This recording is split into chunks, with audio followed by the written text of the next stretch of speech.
You're listening to They're gonna call it a hard foul. They're gonna call it a hard foul.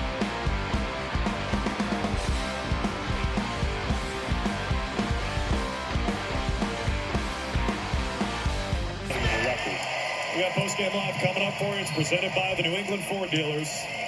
A disappointing night for the Boston Celtics. This will not be a fun flight back to Boston. Quick road trip, just one game north of the border. And the Celtics lose to the Raptors. They've beaten Toronto 10 times in a row. That streak ends tonight. 110-97 your final.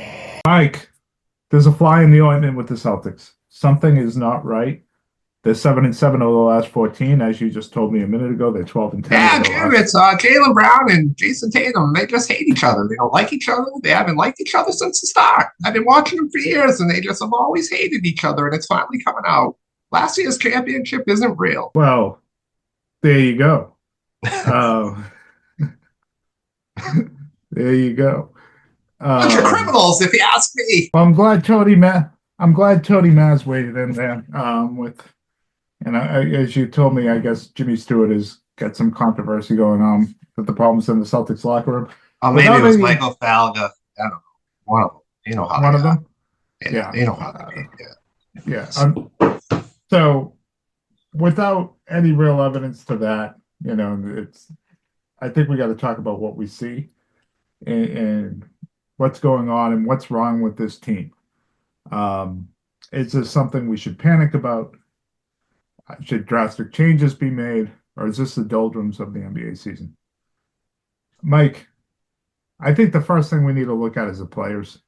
That's always the first thing you need to look at is the players in the league.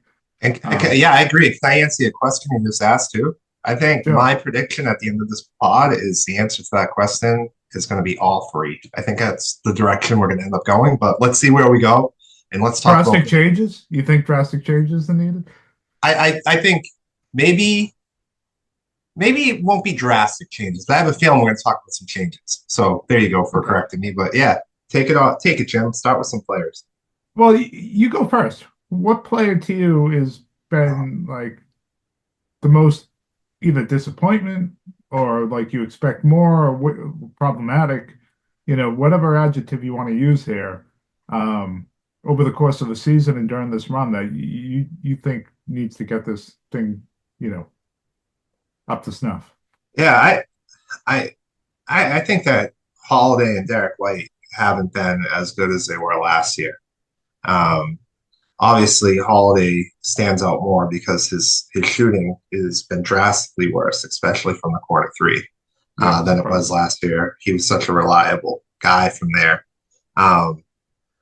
Derek White's still blocking shots. I'm sure it shows up in the statistics, but I do feel like they're getting beat off the dribble more too, especially by quicker guards.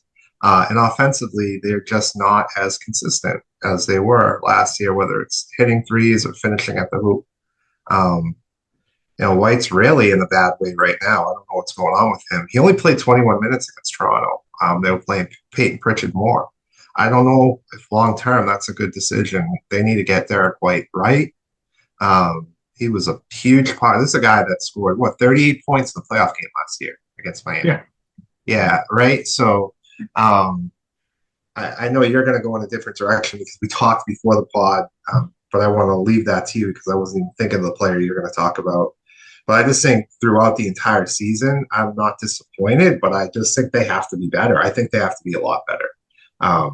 White's just not consistent right now, and he at times last year was their second best player on the team. That's how good he was playing at times. And so they definitely need him to be their best player all around with what he brings defensively and offensively. And maybe Holiday's just, getting older, but his shot has just been pretty bad all season. Yeah, and I would say I think Holiday probably over the last few has been better, one of their better players, but on the whole, his shooting from the corner in particular has been bad. He's still able to just flex on even bigger guys and taking them to the post and score when the Celtics needed that. Defensively, you still see what big he's plays. capable. Yeah, big plays and what he's capable of bringing. The Derek White stuff, he's gone through slumps before. We've seen it. This is obviously kind of exaggerated a little bit more than what we're used to. And the thing about this one, it's kind of like coming off the heels of another one where it felt like had gotten out of it and has quickly fallen back into another slump. We've talked a little bit back and forth, and we certainly mentioned this in the preseason pod. The amount of basketball these guys have played has Mm-hmm. been a lot, and particularly these two guys that you brought up. They, coming off an Olympics where they were both rotation players. Holiday was a starter, and you just wonder if you look over the course of the last 3 seasons, the amount of minutes, the amount of games these guys have played, and then not getting a summer off, coming off a championship. Are we seeing kind of the effects of that right now? And is playing Derek White 21 minutes every once in a while actually kind of smart to kind of take the toll off this guy? Do we got to find ways to do that with Holiday? I know they have They I'm certainly not have with sure. Holiday. I'm not sure if he was really hurt when they had him miss games earlier in the season, and I just wonder if we need to see more of that. If these guys are kind of hitting the proverbial wall right now. I mean, it's kind of the It's tough doldrums though of the because season. Joe's in a tough spot because the starters have played so bad together. He's got to Yes. get playing well. So to sit guys, it's going to just prolong that process. So it's no, this is he's going to figure that out. That's his job because you bring up some good points here. Yeah, and they got to figure it out. The sooner the better. But obviously, at the same time, you want to figure it out in April and in March than more Hmm. than January Right. and February. Yeah. So there's time to get this right, and there's probably a balance of getting these guys the proper rest they need. Um, I think this team needs an all-star break. I think guys like Holiday and White need an all-star break. I think it's not a shock that Porzingis is one of their better players, and he really didn't play a minute at all for the first part of the season. And, he's got some healthy legs and running around and playing well out there, where some of these, especially these older veterans like Holiday, White, and Yeah. we didn't loop Horford in this, but Horford as well is not shot the ball anywhere near what we've expected him to do over the past few seasons. Yeah. And before we get to your guy, just to bring up KP, I do think he's played well, but I also think defensively with him on the court, there's been some real issues, especially getting out on 3-point shooters. And I do think he's been a big part of the problem with the 3-point shooting we've seen against the Celtics recently. Um, he doesn't get out on them like he did last year. He doesn't. I don't think I've seen him block. I don't remember the last time I've seen him block a 3-point shot, where that was kind of a regular thing last season. He was like, he was doing things that were like, he wasn't in the defensive player of the league category, but he was doing defensive player of the league type things last year when he was healthy in the regular season. And obviously, he's not the same guy coming off Yeah. this injury, but they're giving up a lot of 3-point shots with him on the floor. Now I they're taking think away the that paint, I think that so has it's like, more I think that has more to do with the other four sometimes than him. And we can get into this when we talk you about the know, defense. If your ball pressure is just poor, if you're not defending the next entry pass, you're making it impossible for you, big man, to that's a defend good point the too. Yeah, three-point line. And they're not doing any of that. And they certainly didn't do it against Toronto. I mean, we were seeing two guys go to the ball on a screen and just yeah, let Bruce Brown roll uncontested for a layup. Like you saw things like that all game long, and they did it without a point guard. Toronto, it just took moving the ball a little bit, but the Celtics didn't insert any pressure. They weren't defending the next pass. They just it's a lifeless team against Toronto. yeah, and I think you can only expect so much out of your 7'2" guy. He can defend the paint when things are like that, but they expect him to also get out and shooters. When your other four aren't on a rope. It's not going to work. Just yeah, I don't care. You point to the player in the league, Wembanyama, anyone, it's not going to work. So Yeah, I, I I I think he's mostly done his job defensively. What you expect. Their issue was points in the paint. I think the other guys have been incredibly disappointing on that yeah, end. And that kind of gets me to the next guy. Because at times he's been their best defender, and he's talked about wanting to be all NBA, Jaylen Brown.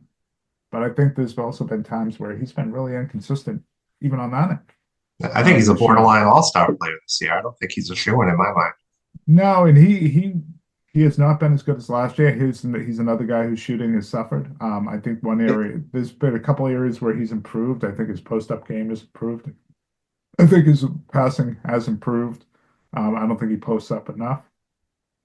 It still drives me crazy that when Tatum's out of the game, that they're running the offense, Yeah, it's initiating through him. That doesn't yeah, seem to make much sense to me right now with the way things are going. exactly. And I don't know, like he definitely came into the season with a shoulder thing. And his finishing in the paint suffered earlier in the year as well as with shooting the three. His finishing in the paint has gotten a bit better, but he goes through these stretches, and he's in one right now where he isn't giving them nearly enough offense. And we're going to talk, and everything's tied together, obviously, but we're going to talk about rotations later. How many times when Tatum's gone to the bench to start the fourth, are we looking like 3, 4, 5 minutes where the Celtics have scored 0 to 4 points? Like it feels like every loss that's been the case to start the fourth. And I don't know how you win games. And I have when that happens to you over and over again, and it's hard not to look directly at Jaylen Brown as the source of one of the main reasons for that issue. He's out there playing with a lot of good offensive players when Tatum's out of the game. Timmy, I agree. And nothing's happening, and there's no separation, there's no ball movement, there's nothing going on. He needs to be better. I don't like to throw the contract stuff out there, but he's a supermax player. He's an all-star. He's talked about wanting to be all defense. He's an NBA Finals MVP. He's an Eastern Conference Finals MVP. I mean, those are the accolades, all well deserved. He earned, but it needs to be better for him. And maybe there's still an ailment going on there. Maybe there's still an injury. Maybe they're not completely healthy. But if you're on the floor, it doesn't matter. You get graded for if you're being thrown out there, you're going to be graded for being out there. I can't diagnose an injury I don't know about. So it has not been good enough from him. And I would even say over the course of the last week or so, I don't think it's been as pronounced as Brown over the course of the season, but the other superstar, Jason Tatum, especially in your losses, your most two recent losses, just one thing about Brown. Raptors, hasn't been great either. Go ahead, Mike. Jaylen Brown's field goal percentage is the lowest of his career. It's matching his rookie year field goal percentage. His three-point field goal percentage is the worst of his career. He's having the worst three-point shooting of his career. So to me, it's like the first season we've seen him regress. He's always been a guy who's, really makes you think that something's going on physically. If it's a shooting numbers like that, especially the field goal percentage, because that's around the rim stuff, it really makes you wonder if something physically isn't right. Yeah, something's off, and his turnovers are up as well. Yeah. He's right there with the highest turnovers per game in his career. He's right at almost 3 turnovers per game. So yeah, he has not been good as far as what we expect from Jaylen Brown. And I don't know. It's really hard for me to see them going deep without him playing much better. Yeah, no, they need him to be better. They can't have this extreme drop off, and it's been pronounced mostly in their losses. When Tatum goes to the bench and your team's being led by your other all-star, and Finals MVP, you can't have this. It's been extreme, especially in those losses. And you saw it again the other night against Toronto, where they went the first 4.5 minutes scoring 2 points. Like when he's surrounded with Porzingis, Pritchard, White, and Holiday, like how does that happen? That makes it absolutely makes no sense. With the amount of talent on the floor, and it felt like the Celtics couldn't get an open shot because they weren't moving the ball. They weren't moving the ball. I mean, There it's was it, no penetration, anything like that. and I know you want to get to Tatum, but I think this is we got to talk about Missoula a little bit during this stretch here because there are no adjustments as far as the way they play offensively. It's 5 out all the time. They're not posting up Tatum and Brown. They're not doing different things. And the offense, the fourth I, quarter offense is just so stagnant that he's like putting guys in the dunker spot, and yeah, maybe there could be more done, it but takes forever though. And like he's trying adjustments. I mean, he's going to a 2-2-1 press, 1-2-2 press. He's going to a zone. He's trying to do something to get a spark, and nothing's happening. Maybe there's other things he can do, but it's not like they're pretty extraordinary changes for a team that doesn't really play that way. yeah, but when you shoot as poorly as the Celtics are percentage wise from three, you can't just rely on 5 out offense. They have to switch something up. They have to. Whether that getting guys more cuts to the basket or more pick and roll offense, it just feels like a lot of ISO. It feels like a ton of ISO that the Celtics go into, especially in the first and fourth quarters of these games. Yeah, I agree with the ISO part. It feels a little bit like that. Maybe it feels like that because they're missing so much. But I do think with Porzingis in the game, it hasn't been as much 5 out. I think when Al comes into the game, there's been more 5 out. I thought they tried a little bit of the darker spot with him in the last game more than they typically do. But um, I it's I mean I don't know. Sometimes it feels like they try to post Porzingis too much, and it gets their offense stagnant. Like there's a lot just not working, and maybe it's the shooting, Mike. Maybe it's solely the shooting that's just been so poor for so many guys. Maybe it's you can't get penetration, but the ball does not seem humming right now. Oh, So you get a team that can't move the ball. You're not getting any fast break points. You're not able to defend. And those are just to me, they're all signs of a dead ass team. exactly. Yeah, like you like I'm kind of speaking to it now. It's just all signs of a dead ass team or a team that's not completely healthy. And why don't you get to like my Tatum stuff was short. It's just over the last couple of losses, he hasn't been as good as he has been the rest of the season. Outside of that, he's been all NBA. We shouldn't spend too much time as him on the problem. But the other guy I know you want to touch on, Mike, and you talk about shooting, guys having the worst shooting season of their career. Sam Hausen. Yeah, it's been a struggle, and part of me feels bad because I think there is a real there's a back problem. I feel like this is a Oh, real this thing. definitely is, yeah. Um, and you want to keep going to him because you trust him and he's been there, but I don't think he's defending like he did last year. This is a guy that was covering Luka in the NBA Finals by himself and doing okay. He was a guy you could trust in rotations defensively. I don't think you can right now. And in a big moment, he can't be on the floor. And um, I am at the point when you talk about drastic changes. I'm not going to call it a drastic change. I'm going to call it a drastic opportunity to maybe play. I know that maybe I over like this guy, but I think I would give Drew Peterson minutes. Um, I think every time he's played, he's shown him something. And he's long, he defends, he can shoot. And if Hauser's not healthy, why not let him get healthy? See if you got something in this kid. Like, why not give Hauser an extended time off to really take care of his back? Because this kid looks like he can play in my eyes. I think Drew Peterson's an NBA player, and I think he's ready to play.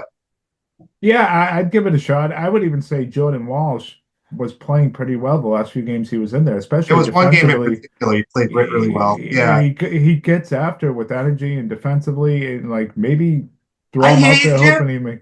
but Peterson has shown us like shooting off the dribble, making some So really good passes. Like there's things we've seen that I think you got to play the kid. I do. I'm on it. Like I want this guy out there. I want to see what we have. so we just talked about four guys: Holiday, Hauser, Brown, and White. We're all shooting um, a lot worse than And they you did didn't last include? season. Did you include Horford?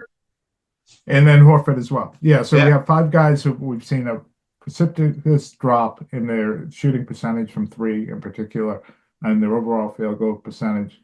Um, Obviously, those guys shoot to their levels. It fixes a lot of these problems. Big time. But but right now it's just been so prolonged, and and I think you're starting to see, as we saw in the Kings game now, where these other guys aren't performing, that teams are showing different defenses towards Jason Tatum and giving Wouldn't him a you? lot. Oh yeah, Yeah. absolutely. And so it makes things even more difficult, and it definitely hurts your offense on what you want to do, which is move this ball and get as many touches as you possibly can.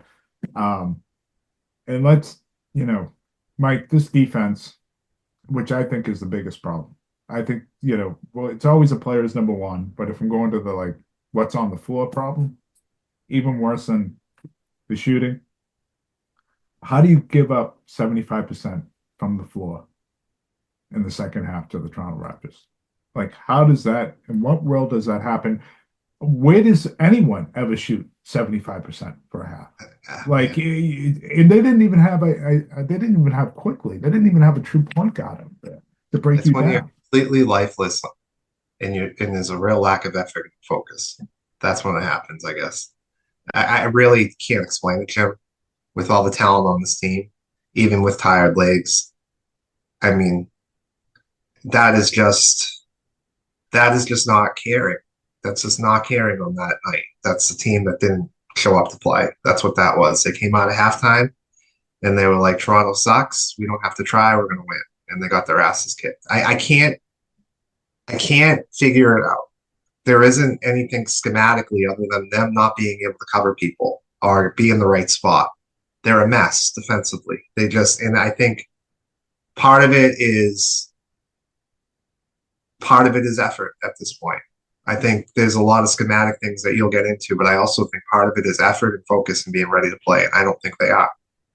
Oh, they're not attention to detail right now, and No. there isn't the effort is missing in terms of you see it, and we touched on it earlier. You're missing the ball pressure. That's not schematic.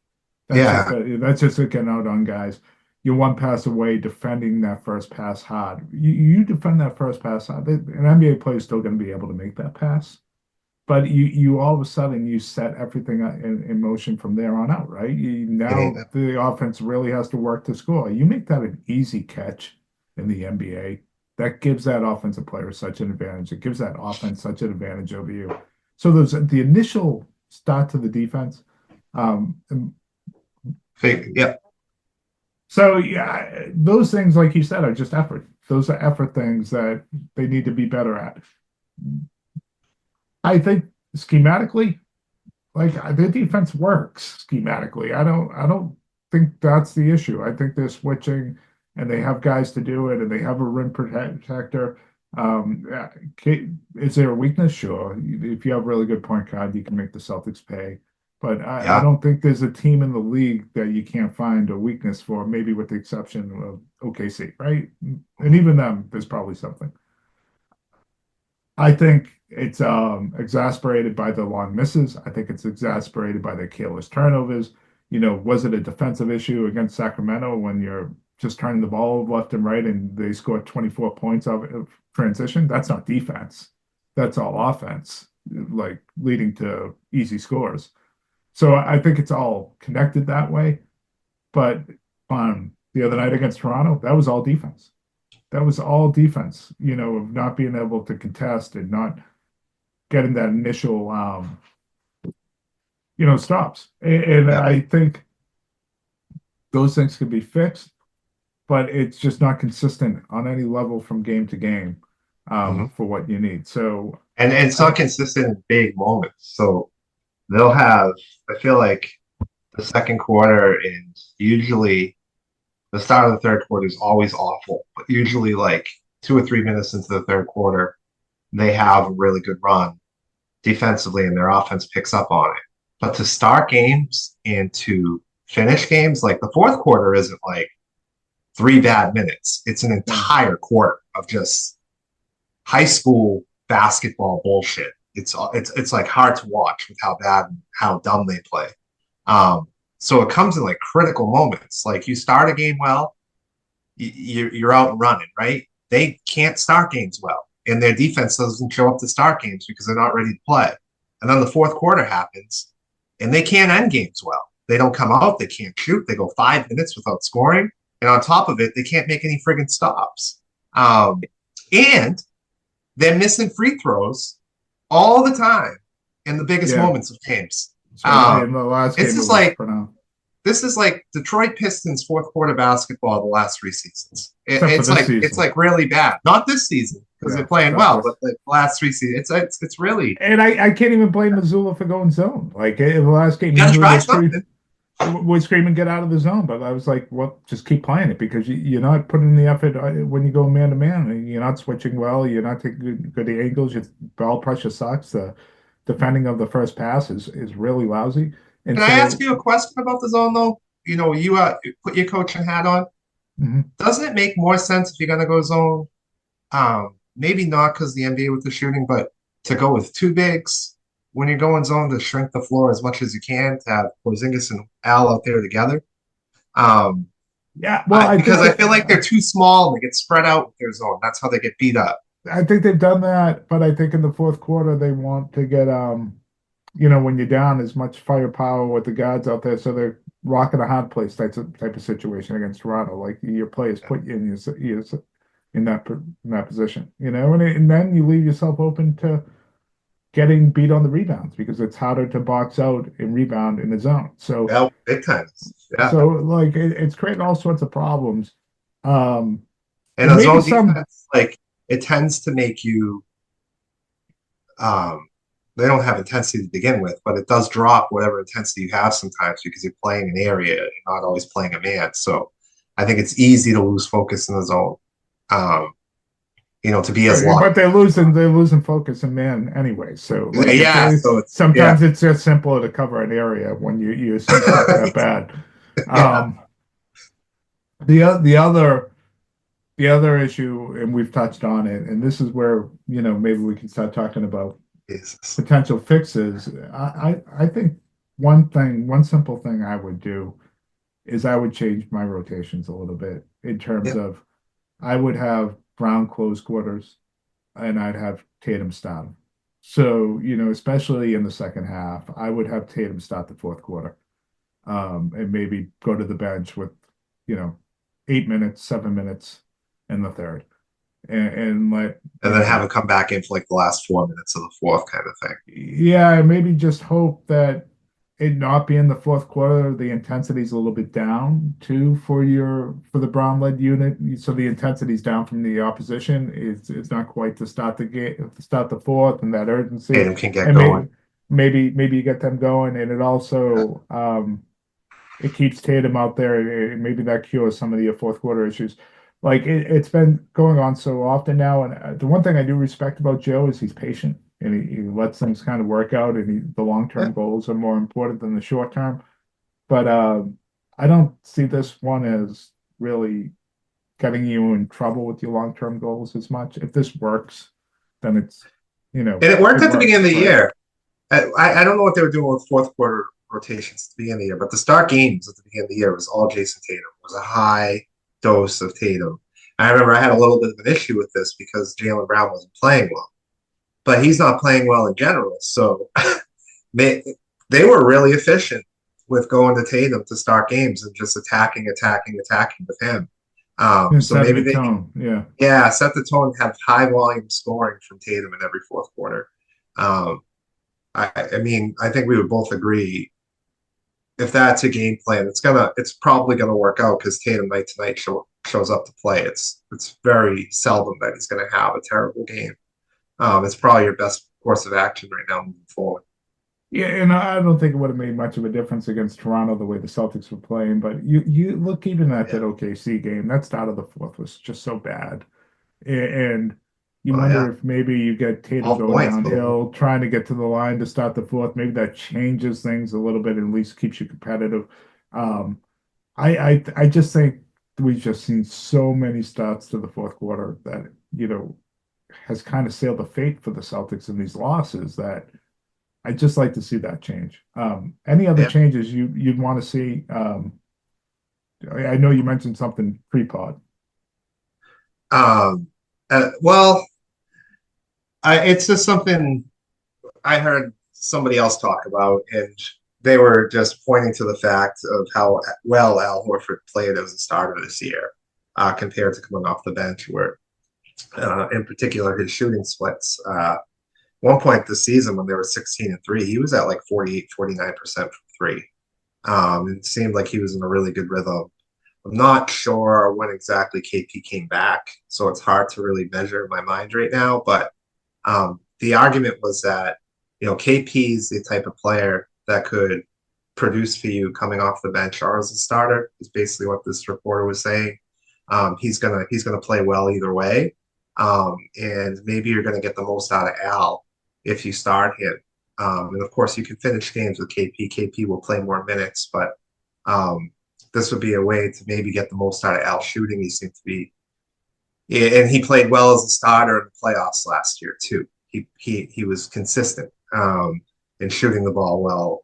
So, I think that we tend to overreact as fans, especially myself, when the Celtics play this sport. And I think I have to remind myself that it's January basketball and there's a ton of room for them to go on a 16-3 run again this season. But it's an interesting point that this guy brought up. And if Kristaps Porzingis was okay with it, and it helps the team, why not try? But I know that you think long term, like to win a championship, it's got to be KP in the starting lineup. Well, I just think this group needs to find a way to play better. The starting five, whether they're finishing the games or not. So I do see like how that could help Al and get him going, and maybe it helps your stats in the short term. But I think this team can survive and win a title with Al not shooting well and not going well if everything else is humming along. And I don't think they can win a title too, but if this five doesn't figure it out. I agree too with that, Jam. It's just that Al's such a clutch player in big moments for this team, that if there's some way to get him going, I just long-term success is a guy I trust. If they can figure out to get him back, but there's a lot of holes. There's a lot of problems right now. We addressed a lot of different things. This might be a tough stretch for a while here. We might be watching some bad basketball for a little bit. They still haven't lost 2 games in a row though, all season. So yeah, they have. How about that? They have? Yeah, they've lost 2 in a row. Are you sure? Yeah, I'm gonna have to. It happened before their road trip. Well, they lost consecutive games? I thought they did. Yeah. I don't think they have. I think I'm right on this one. Okay. I thought they did. I thought that. Well, I'll say this too. Like maybe I think I'm right. There's a long roadway. Maybe the simple thing here too is finding ways to get guys rest and finding a way. Maybe this is, what we're seeing is guys hitting a wall because there's so much that's not going right. But the other thing that's kind of perking my ears a little bit is, you mentioned the ISO and some of that selfish play. Like, how do we get out of that, and why is that happening too? Is that happening because we're not trusting the shooters because shooting's, been so bad? Are they not trusting like who they are a little bit? Has it been like an identity crisis? Or are they tired and they don't want to put in the effort to move the ball? Like these are real questions. And Brad Stevens, like maybe there's a little pressure on you. You got to move Springer. You got to move Tillman. You got to bring in some help, some fresh legs to give Joe the firepower to give these guys nights off. Especially with Hauser kind of not healthy. Yeah, I think maybe you need maybe to get Lonnie Walker in here, there is some urgency because he does give you that offense, immediate offense that you're kind of seeking right now from your bench. My prediction on this is that I do think this kind of inconsistent play is going to go on for a little bit while longer. I do think we've touched on this possibly happening in the preseason pod. So like, I think this is a doldrum. There's something obviously wrong. I wouldn't call it rot like some people are. I wouldn't say this is the end of the road for these guys. But I will say if they can't figure out what ails them, these bad habits creep in and then they're tough to get out. They're Yeah. tough to get out. Even if you stop feeling better healthy, like the bad habits kind of, they get contagious. So they do have to figure this out. Maybe this is a post All-Star break problem. Maybe this is a post solution, not a problem. Maybe it's a post trade deadline solution. But right now, they're in the midst of it, and tonight they're really going to be tested against a real physical Orlando Magic basketball team. Yeah. Yeah. That's it's going to be a hungry and angry Orlando Magic team because I think they just got blown out in They Orlando. did. They got spanked by the Bucks. Yeah. Yeah, and they tend to bounce back. They They're do. young, Yeah. it's young, not as many miles as the Celtics have on them, And and after they then play Orlando, it's a back-to-back against an Atlanta team that gave the Celtics problems. And yeah, I think you're at a point right now where every team is an issue, whether it's the Hawks or anyone else, and certainly the Hawks gave them some problems. Mike, you kind of froze there, so that's why yeah, I jumped in. pros. Yeah. I was just saying, I think they're not going to have KP, Al Horford, Andrew Holiday against Atlanta. But my internet connection's unstable, so let's end the pod, Jim. Everybody have a great weekend. Celebrate the life of Martin Luther King. That's right. Celebrate the light of Martin Luther King. And I will say, this was just like the Celtics are a train wreck prod. I'll end it with I ultimately think they're going to be fine. Whether they win another Oh, championship or not, I don't know, but I think they're going to be fine. the Celtics is still a train wreck, and Steve Kerr is still up. Have a nice pod, everybody. Talk to you soon.